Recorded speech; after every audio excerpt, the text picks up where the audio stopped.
Greetings, friends, on this third weekend of July, in the middle of Corona tide, or in the church as we call it, ordinary time. This week we are in the lectionary readings for Proper 11, and Jesus is continuing to teach in a parable form and using the imagery of agriculture and of planting and sowing seeds and of harvest. This week's parable is about the wheat and the weeds, and he talks about having a master, a landowner, who has some seeds that are sown to grow wheat, and then overnight an enemy, the evil one, comes in and sows some seeds of weeds. And the servants, once they see both starting to grow together, they go and they ask the landowner, the landlord, the master, do you want us to pull up the weeds and get rid of them because they're growing amongst the wheat? And Jesus says that the master says no. If you pull up the weeds, you're going to pull up the wheat as well. So actually let them grow together, and then we'll deal with it at harvest time.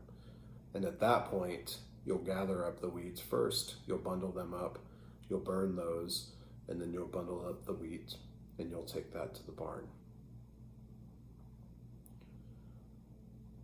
Parables are meant to challenge us. They're meant to make us feel uncomfortable.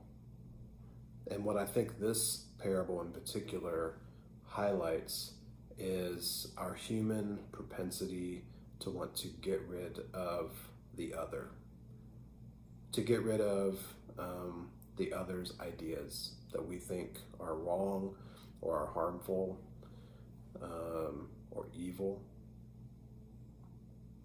And in American culture in particular, we have this obsession, I believe, with perfection. Bodies are supposed to look a certain way, a perfect way. Our speech patterns are supposed to fit into some kind of perfect norm. The houses and the communities that we live in are supposed to look a certain way. And we have this obsession, I think, with getting everything right from the very beginning. I know certainly, like growing up in rural parts of Ohio, driving along the country roads and seeing the vast fields of corn and soybeans and wheat, that as the fall approached and as the crops started to turn brown, which was the indication that it was time to harvest, you would still see all of this green stuff in the middle of the field, all these weeds that were there. So even with all of our technology, we have not solved the problems that Jesus talks about in this parable, that there are always going to be weeds that are going to grow with wheat. So what do we do with that? How do we understand who the weeds are, who the wheat is? I think what's challenging about this parable is that Jesus is asking us and teaching us what it means to live with grace, as opposed to living a way of life that is counter to the kingdom, which is this idea of canceling out that which we think is wrong or evil or vile. And I will tell you, there's a lot of things that I want to get rid of. there's a lot of weeds that I think have been sown into our society that are damaging us. And at the same time, I think Jesus is asking us to really think through what it would look like to just shut out the other and to not listen to them. And so in this sense, I don't really like Jesus's parable. I don't like that he says, no, let the evil exist alongside of the righteous, alongside of the good, and at the end, we'll sort everything out. Let these things play out. Maybe Jesus is saying, you know what, there's an opportunity for redemption for these weeds. Maybe there's some actual uses for these weeds at some point. And this binary that's set up is meant to make us think. It's meant to challenge us in our ways of thinking. And we live with binaries all the time in our current society. From the political level of Republican and Democrat, or left and right. Now we have masks and anti-masks. You got your vaccine people, your anti-vaccine people. You have the rich and the poor. There's all these binaries that we have. And Jesus seems really comfortable with living in the tension of between those binaries, however they exist and however they manifest. In other places, Jesus says, you'll always have the poor with you. Does that mean that we always want people to be poor and in poverty? Of course not. Do we want the evil one to sow ideas of evil? Because ideas, if they grow, they become behaviors. Those behaviors are something that we have to deal with as a society and as individuals, in our families, in our communities, in our homes. Jesus is naming a reality that is. And he's saying, what does it look like to be the wheat amongst the weeds? How do we actually do that? Because if we're too quick to pull everything out that we don't think is right, or the things that we think are wrong, we are at risk of losing the good within us. And maybe it's actually the impulse to want to get rid of the other that Jesus is really challenging.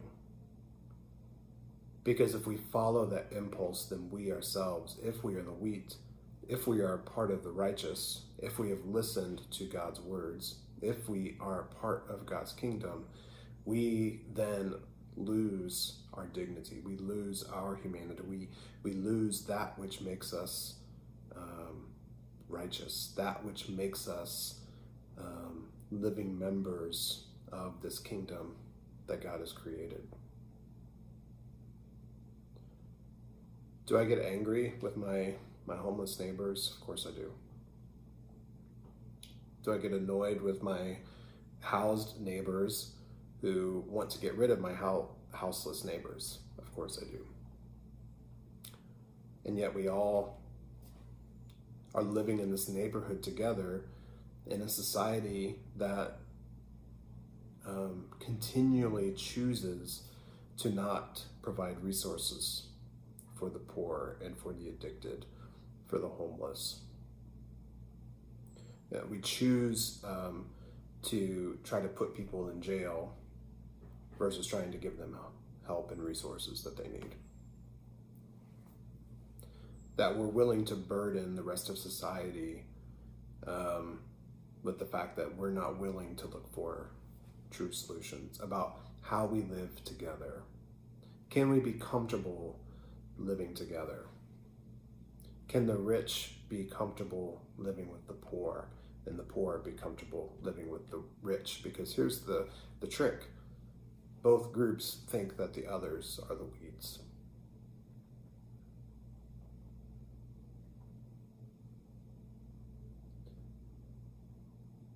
In the midst of these two binaries,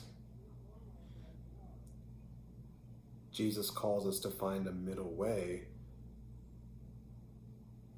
that maybe we would call it grace. Maybe we would call it compassion. Maybe we would call it love. Jesus teaches in this parable to interrogate us about our beliefs, who we think we are, and who we think the other is. What do we want to do in the midst of that? Is it our call to fight for justice? Absolutely. That means getting rid of evil. But I think Jesus is asking us a deeper question. What is your impulse when you see or hear something you don't like? Is it to call out the opposite? When you hear Black Lives Matter, is it your impulse to say all lives matter? When you hear about gun violence and how it disproportionately affects the poor, who are also disproportionately brown and black, is your response, well, what about black on black crime? When you hear about looting in the streets, is your impulse to talk about the looting on Wall Street and the stock market? No matter which side of the spectrum or the binary you're on, there's always going to be a weed on the opposite side.